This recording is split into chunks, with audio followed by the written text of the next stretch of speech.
আল্লাহকে খোদা বলে ডাকা যাবে কিনা? আল্লাহকে খোদা বলবেন কেন? আল্লাহর নামের তল পড়ছে নাকি? আল্লাহ তাআলার কতগুলো নাম আছে?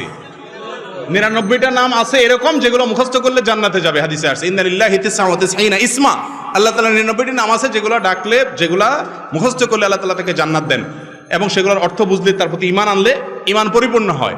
আল্লাহর অনেক নাম আছে, আল্লাহ, রহমান, রহিম, ওয়াদুদ, সত্তার, গফফার, অনেক নাম আছে, সেগুলো দিয়ে ডাকেন। সেগুলো না ডেকে খোদা কেন ডাকবেন? ভাইরা আমার, খোদা নামটা আমাদের দেশে প্রচলিত বহুদিন থেকে। যারা গুগল বুঝেন, গুগল ইন্টারনেটে সার্চ যারা বুঝেন, বিশেষ করে তরুণ আলেম যারা আছেন, খোদা খা দালালিফ খোদা লিখে গুগলে সার্চ দিবেন, দেওয়ার পরে দেখবেন উইকিপিডিয়া আপনাকে কি তথ্য দেয়। দেখবেন যে বিভিন্ন প্রতিমা পূজারীদের, কোন কোন মুশরিকদের থেকে তাদের দেবতাকে তারা এই নামে, প্রায় এই নামেই ডাকতো, কাছাকাছি নামে।